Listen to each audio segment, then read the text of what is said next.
Life Fitness Showtime. Jamani, kwa jina naitwa Kaike Siraju, promoter mzee kwenye boxing Tanzania.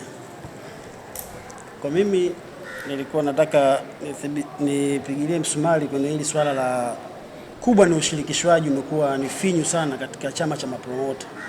Sasa haswa mtu akishakuwa kwenye position ya TPBRC, vile vyama vingine anaviona kama havina thamani kwa wakati ule, yeye ndo ana mandate ya kufanya kitu chochote. By the way, hata ushirikishwaji unakuwa ni mdogo. Kuna baadhi wanatuhujumu chama cha mapromoter kiasi ambacho hata mapromoter wetu sometimes hawapiti kwenye utaratibu wa kawaida. Sheria pambano mpaka linakabilika linatakiwa linakuwa na vibali visopungua vitatu: BMT, TPBRC na chama chake cha mapromoter.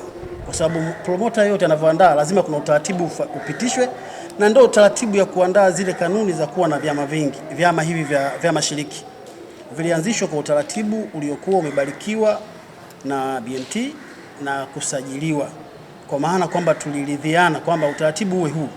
Lakini watu wenzetu wanapenda kufanya vitu kwa kujiamulia kwa sababu ile position. Hiyo ningeomba sana. Tunashukuru Mungu kwamba rais alituchagulia watu kwa miaka hii walikopo ni wazuri sana, wamebobea kwenye masuala ya sheria. Kulikuwa na Mheshimiwa Ndumbaro alopita, ni mbobezi mzuri katika sheria, nafikiri mnamfahamu. Sasa hivi kaja Kabudi pale Manganda, Kabudi Mheshimiwa waziri wetu, yeye naye anajua swala la rasimu si swala la masiara. Yale yatakiwa lichukuliwe kama ni kitu mama, tunaenda kuongoza kitu ambacho kinatuletea heshima. Tanzania katika michezo yote namba 2 huwezi kuacha ngumi, na kwa sababu una promo binafsi. Light ungekuwa na promotiwa kama unavyopromotiwa mpira, mimi nasema ingekuwa nambari 1. Japo kidunia hatuwezi kufikia level ya football, lakini kwa jinsi wapenzi wa ngumi walivyokuepo ingekuwa nambari 1. Sasa hivi uko namba 2. Lakini sasa unaenda kutungiwa sheria au unatengezewa rasimu ya kuongoza watu wasiopungua 500,000. Wewe unaita watu 20. Hivi wale wengine usiwashirikisha, baadhi wako wametoka Milembe? Yaani kitu mimi kimenidisappoint sana. Ukiangalia hii barua iliyoandikwa na TPBRC, wanakuambia siku moja, ya pili njoo kwenye kikao, na hatuna muda wa kupoteza, na watu wawili tu. Bora angesema na watu wawili, hata ukipeleka ziada. Wameandika na tu, maana yake ni hao. Sasa unajadili rasimu ambayo itabeba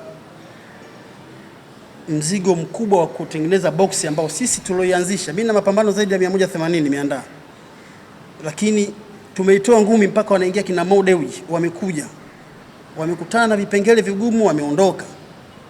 Wamekuja kina Marem wale wamekuja kufanya kazi hapa, wale kina Chai Jaba wamepiga kazi, lakini baada ya maonda hivi wakaondoka. Sasa unakuta kila promoter anakuja, wale mtu mwenye malengo mazuri akikutana ukitimba kidogo tu lazima aache mwenye kutaka biashara. Sababu ni kubwa, ni ushirikishwaji. Mimi ningeomba serikali yangu kutumia nyinyi waandishi wa habari, najua ujumbe utafika. Mheshimiwa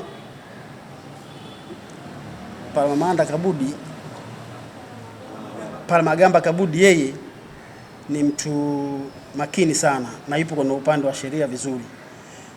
Tungeomba alisimamie hili, kwa sababu hiki ni kitu kikubwa na ni kitu ambacho watu wameweka maisha yao, na waangalie kama alivyosema katibu, vitu rafiki vya kuhakikisha kwamba ngumi zinarudi kwenye level ya zamani.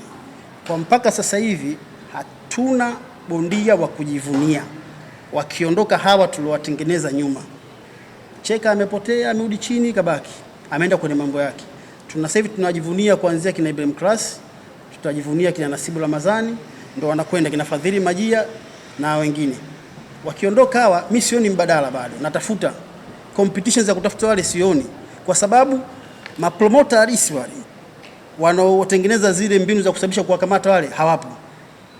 Tuna column ya mapromoter zaidi ya 60. Katibu kasema wako 15, lakini nasema siamini kama 15 wanafanya kazi. Active watakuwa kabisa, mimi nasema waweza kuwa 5 tu. Sasa hao wengine wamekosa wapi?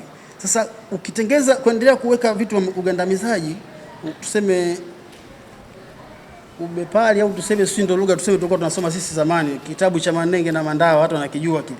Ulikuwa kuna kitu ugandamizaji ulikuwepo. hizi ngumi zitazidi kufa, na mpaka sasa hivi zinapoenda mimi kwa level ya ngumi ninavyozijua zimeenda chini vya kutosha. Kama mapambano yanakuwepo kwa mwaka, mimi nilikuwa naandaa mapambano 6.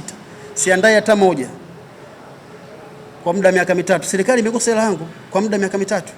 Kwa nini ziseke vitu rahisi? Msangi alikuwa anaandaa mapambano 5 au 3. Unakosa hela kidogo kidogo ya kusababisha ngumi ziendelee na serikali inaingiza kipato. Sasa hapa tulipofikia sasa hivi, ng'ombe alikuwepo anaachiwa akajichunge, ananenepa, anakonda. Sasa hivi amefikia kulala, unachukua kisu unachinja. Kwa hii rasimu ikipita, mimi na hakika Mungu anieke anipe miaka 10 mbele, ngumi zitakuwa ziko doro. Kwa sababu hii moja, ukiangalia ngumi zina katika uwezo kutenganisha mazingira, ukatengeza mazingira magumu ya kusababisha muandaaji ashindwe kuandaa. Rasimu ukitizama hata ilikuwa tunatembea nao tunailalamikia, walikuwa wametugea, tulikuwa tumeandika barua nyingi. Promoter atakiwa kuambiwa kibali achukue kwa milioni 5. Promoter huyo analeta bondia kutoka nje. Kila bondia mmoja anamlipia 200,000. Promoter huyo bondia wakifika airport, kila bondia lazima alipiwe leseni. Promoter huyo anatengezewa katiba, rasimu inompiga yeye yule. Ndio walisema hapa kwamba akiacha ile kazi hakuna mtu serikali ya kumwambia wewe andaa ngumi. Hakuna, ni kitu cha kujitolea. Aenda kuuza mahindi yake. Kama mimi sasa hivi nipo huko nalima dhahabu. Si nimepumzika? Nachimba. Ndo nalima. Nimepumzika, lakini je, faida yake ni nini? Tunakosa mabondia bora. Na mimi nawaambia ni kweli, nyinyi mnajua. Mabondia bora wakitoka hawa hakuna kuwaleta. Kwa sababu hakuna wale wazalishaji wanaoleta competition za mtaani za kuwafukua. Waliokuepo kila mtu anaandalia bondia wake, ni maana meneja ndio wanaandaa ngumi sasa hivi, ni mameneja ambao nao wana background ya kuwezeshwa nyuma kikubwa. Wale wa kujitolea watakuwa watafuta kina Fadhili Majia, kuna bondia anaitwa kina Hamisi Ajali, wengine hamwajui, watu 2000 hao. Wengine wanaitwa sijui kina nani, kina Joseph Marwa. Mnamsikia kwa sababu alikuwa ameenda mbali, lakini hao wote ni watu wa zamani walikuwa wamewatengeneza. Hatuwezi kujivunia, tunajivunia kina Fadhili Majia. Mpaka sasa hivi bondia bora Tanzania Fadhili Majia ana mwaka hajacheza mechi. Hana meneja wa kumtengenezea acheze mechi. Je, utampata kuwa bondia bora? Hapa tunadidimia chini. Kwa lazima kwamba ifike time sisi kama viongozi wa chama ituume. Na tukipitia hii rasimu iliyokuja, washirikishaji wakubwa mabondia, washirikishaji wakubwa marefari, washirikishaji wakubwa mapromota, hawashiriki kwa 70% au 50% katika kutengeza rasimu. Hii rasimu imekuwa talaka ya kumwacha mkeo na mashahidi wawili, kwa sababu ukichukulia watu wawili tu, talaka ya kumwacha mkeo ya Kiislamu ni mashahidi wawili, talaka watu wawili imetoka. Sio sahihi kutengeneza katiba au rasimu itakayetakiwa iwe kwa watu wengi. Sisi tunaondoka, uongozi tunauacha, tutakufa, watakuja vizazi wetu. Hapa wanaochipukia sasa hivi tunaona wana umri mdogo, lakini mabondia. Je, tunawatengezea nini? Kwamba Kaiki alikuwa kiongozi, Mopao alikuwa kiongozi, pale alikuwa kiongozi hewa. Tusipoisemea na kuikarikia tatizo kama hili, tutarudi kule alipotoa Alison Mwakembe. Mheshimiwa Alison Mwakembe alikaa kama hivi, tena hii meza iko hivi. Alikaa hapa, mimi nilikaa hapa, Mlundwa akasema niambieni shida zenu. Mbona mnagombana kwenye ngumi wakati ngumi sisi tunaitegemea tutangaze? Wakati huo Kalamanyilawili akashinda mkanda, akashaitwa Ikulu kule, akasema haiwezekani mgombane, shida nini? Akasema 1 2 3, akasema sitaki vyama vingi. Wewe Yasini Abdalla stop. Mlundwa nyamaza. Nani wote TPBRC nini zilifungwa, kwa maana TPBC TPBRC. Leo unatengeza rasimu ile jamaa alitumia nguvu, watu walikuwa wanataka wanang'atana kabisa. Ukiandaa mechi anaenda kuongea huko, pambano alipo promoter anapata hasara. Radio nyingi zinakuwa zinapata ripoti, anamshawishi bondia speed ambayo kayaua Mheshimiwa Alison Mwakembe. Yako nomo, tunaona kwamba tunajisifia. Sasa kama tunajisifia, tuendeleze yale mazuri. Hii rasimu ilileta, yani kama ukiangalia vizuri, mpaka jina nataka kubadilishwa. Wewe umri huo ulikopo nao ubadilishwe, jina ni sahihi. Hapa tuoneshe watu wazima, tubadilishe. Ukitaka kubadilisha jina la federation, waambie na wale kula walikuingiza box record, utaleta mgogoro mwingine ambapo ulizuka kaita shida. Box record waligoma mambo kubadilisha majina. Maana kulikuwa na TPBRC, tulikuwa na TPBC, kulikuwa posu na nani, vikaita shida, mapambano yanacheza yaingie box record. Je, umelifikiria hilo? Kwa hiyo unaweza kuona ni kawaida unaandika unataka kuipitisha kwa siku 2 ili uwanyime haki wanachama halisi, ili uwanyime haki wale wenye ngumi zao. Sasa mimi tuombe sana, tena mimi nasisitiza sana, viongozi wetu wakuu. Mimi najua mwana FA wewe unajua ngumi, na nakumbuka leo nikupromote, hebu hivi vitu mviangalie, tunaenda kutengeneza legacy ya miaka mingi mbele. Chukulia ngumi kama ulivyozikuta kile kipindi kile mfano mazoezi kwa Kaseba, waelekeze watu wanaokaa pale mbele. Kina Patrick Kinyembela, waandishi wetu wa habari, kipindi kile mimi nafanya ngumi, Patrick Kinyembela iko ITV, tulikuwa tunamwambia bwana turushie story yetu, anarusha. Kwa hiyo kama ana idea ile bado anayo, asitaki kuigandamiza na kutoitetea, kuwakosesha haki watu wa ngumi kuwa shiriki. Sababu ni kuharibu utaratibu wa hiyo box ambao sisi tunaipigania, watu walitukoiweka, na hapa tulipoiweka itakiwa isonge mbele, itengenezwe kwa kuwa rafiki kwa waandaaji. Kila siku mtu akikaa nyumbani anapanga la kwake kwa kusema bwana tupandishe kibali. Napandisha kibali manake sio unamlenga nani, ni promoter. Promoter akitoka wote ataandaa nani ngumi.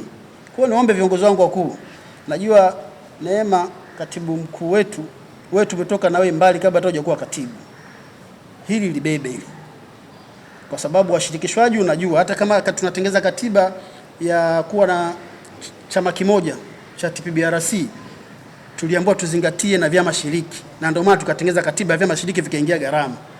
Kuacha watu waandae vitu vyumbani kwao bila kuleta ushirikishaji wa watu halisi ambao ni kina sisi na wengine tunawawakilisha, sio kitu sahihi. Hii ni kitu cha watu wengi. Kuandaa kwa watu 10 chumbani au sehemu ndogo si kujenga chama, ni kuharibu ngumi zetu. Mimi nawatakia kila laheri, na tutashukuru kama hii rasimu itasitishwa bila kupepesa macho.